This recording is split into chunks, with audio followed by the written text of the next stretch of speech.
One of the next questions is, how do I protect myself from zina? I think the questions are related. So how do you protect yourself from zina? The reality is, number one, everyone listen to this. It's not what you think I'm going to say. Okay? Self-restraint. Restrain yourself. You can. Restrain yourself. I mean, I had a 14-year-old come to me not so long ago. How do I protect myself from zina? I want to get married. Come on, be a little bit realistic. You got to protect yourself. You restrain yourself. Sabr. Come on, your day will come. When we were young, we also used to look at the opposite sex sometimes and think, when will I ever get married? Today, mashallah, we've got children of our own, mashallah. I'm sitting on about 8 children by the will of Allah. Mashallah. So, subhanallah, to be honest with you, you have to protect yourself. That's what sabr is all about. The reward you're going to get is for abstaining from prohibition. That's the reward. So not only your salah and your zakah, that's doing good deeds, but abstaining from bad is also a reward. So here's your opportunity, stay back. However, the hadith speaks about fasting. So you will fast. Fast every Monday and Thursday, fast thrice, 3 times a month, the Ayyamul Bid, the 13th, 14th, 15th of the lunar calendar and so on. This will help you. Concentrate, have good company. Good company really goes a long way in protecting you from adultery. Don't find yourself, thank you, shukran, 10 minutes. How did that drop straight from 30 to 10, Habibi? Sheikh, I suggest you don't lift it. Let someone else do it, Sheikh. MashaAllah. You will have to face everybody here because it's a distraction, Sheikh. We know the time is up, don't worry. We're now on overtime. Do you know when a match is being played, football, and it's 0-0, do you know what happens? They allow you, how many minutes more, Sheikh? I think we have 20 minutes. 20 minutes? No, I think it's more than, it's about 45 minutes. It's a whole half time. Even better. Inshallah. Yeah, 22 and a half minutes each. We have that. This is more important than football. Do you agree, guys? There we are. We are democratic. They have voted, mashallah. Okay, so what we need to do, subhanallah, is protect ourselves, have good company, read a lot of the Quran, go into lessons, try and expand your religious learning. Watch out how you use your phone. How you use your phone. I want to tell you something sad. Many of us feel we're in love with someone because of the phone. But the person in real life, I've come across so many who've got married as a result. A few have been happy, but a lot say, it's not who I thought it was. You know why? Today, like you have Photoshop, you also have akhlaq shop. Which means somehow their akhlaq is shopped. You think that they're really amazing. And when you live with them, they ignore you. They're on the phone with someone else. And you start thinking, so don't be deceived by the phone. You know, when someone says, I love you, wallahi, so many of them are just saying it because it's just like saying, hello, hi, how are you? And you know what I love you means sometimes nowadays? I want to use you. That's what it means. I promise you it means that. Have you seen what I've said once, some time back on Twitter? I said, if people can say lol without laughing, they can say I love you without loving. And I think a lot of people caught on that. But I want to add something else today and tell you, a lot of the people say I love you and actually mean, without you knowing, I just want to use you. And because women are generally, emotionally, they get more attached, it's sometimes the youth, the young men who are abusing this attachment. So be careful, abstain, be strict on yourself. You fast, you have good company, and you try and engage in more acts of worship. Go out and become a volunteer. Help here, help there. And subhanallah, when the time is right, then you start opening your eyes. And I have one statement for a lot of the brothers and sisters who are not married. Subhanallah. And that is, before you are married, don't close your eyes onto one person. As tough as that sounds. As tough as it sounds. Once you're engaged, then you close your eyes. Done.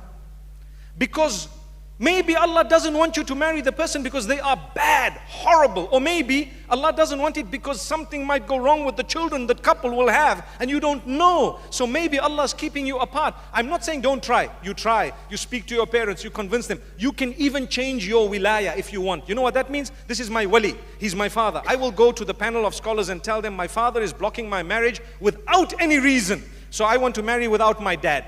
And if you qualify for that, you can actually shift that wilaya to a wali will be someone else. Who will it be? That panel of scholars in an Islamic country, you'd have the qadi or someone who would represent you as a wali. so the person becomes a wali of yours. So you need to be careful, because sometimes if you do that and you know that the person you want to marry is not standing on their own 2 feet in terms of, finances and so on, you might have to come back to your family one day and they might not want you at that stage. I think most families do take you back, but why should we do that? May Allah subhanahu wa ta'ala grant us ease. So if you want to protect yourself from zina, there are steps. The hadith speaks of fasting and lowering your gaze. Today people watch movies and watch this, and you know what? We see all these tutorials. Hijab tutorials are being watched by the males. I don't know what for. Hijab tutorials. And they forward you and say, did you see this hijab? Is this the camel hump? Brother, there's a hump in your head, man. May Allah subhanahu wa ta'ala forgive us. What are you worried about this thing here for? Take it easy. Let the sisters go ahead and have a peep. But then you look at your wife and you say, I saw the tutorial. I think you need to look a bit like so-and-so, so-and-so. May Allah forgive us. So this is why we don't lower our gaze, and we don't realize lowering the gaze is very important, even when it comes to the screen.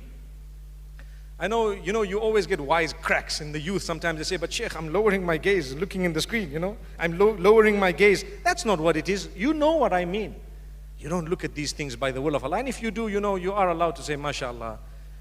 If you really have great intentions, you can even say, Inshallah. But it's okay. That's where it stops. Allah. Yeah, we got 2 more questions, inshallah. I need to get these out of the way, brothers, so please bear with us. It won't be long, inshallah. But before I go on the question, I just want to mention a story regarding how the families reject proposals because of their color. There was a story where a brother, a righteous brother from Africa, who came to ask for a sister's hand, and the family rejected based on his color. And unfortunately, this sister ended up in the future time committing zina with a non-Muslim and becoming pregnant. And unfortunately, when this story is told, parents get shocked. And I'm sure the parents of this sister was shocked as well. But again, you need to ask yourself a question. When your child wanted to do it in a halal way, halal manner, brought a brother home in a respectful way, and you reject him based on color, and your daughter now, and this is a true story, went and became pregnant by a non-Muslim. And then what does the parents go? They bang their head against the wall. Oh Allah, where did I go wrong? Wallahi, you went wrong by being racist. And the reason why I'm telling this story is because we deal with the youth. We get these messages. This is one of the biggest problems. That's why I really want to, speak to aunties and uncles, please, for the sake of Allah, make it easy on the youth. The worst thing is when they use Islam to justify themselves. How? You've been brought up in a similar environment. That's good enough, subhanAllah. I can tell you another true story. I'm going to have to word it very carefully because of what exactly happened. There was a sister who wanted to marry a man from Africa, and she was an Asian. So basically, the parents said no, and there was a big issue, and so many things were discussed, and she was quiet. And a while later, the parents came to me and told me, please, can you convince this daughter to marry the same guy? And I'm like, but what's wrong? Can't you just speak to her? No, you don't know what's happened. Now, 1 year had passed approximately, and this sister came up to her parents and told them that I want to marry someone. And you know who that someone was? Another sister. So subhanallah, what happened is the parents now are so worried, and they said, bring the man, no matter who he is and where he's from, bring him on. Subhanallah. May Allah subhanahu wa ta'ala grant us an understanding.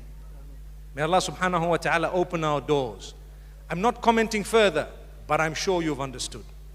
Okay, quickly. One of the questions that need to be answered is, how can I get to know somebody in a halal manner? Because unfortunately, a lot of the youth think that Islam is, you don't see the person you want to marry, it's just you meet on the wedding day and khalas, you get married. And obviously we know that's not the case. How could one go about getting to know the opposite gender in a halal manner?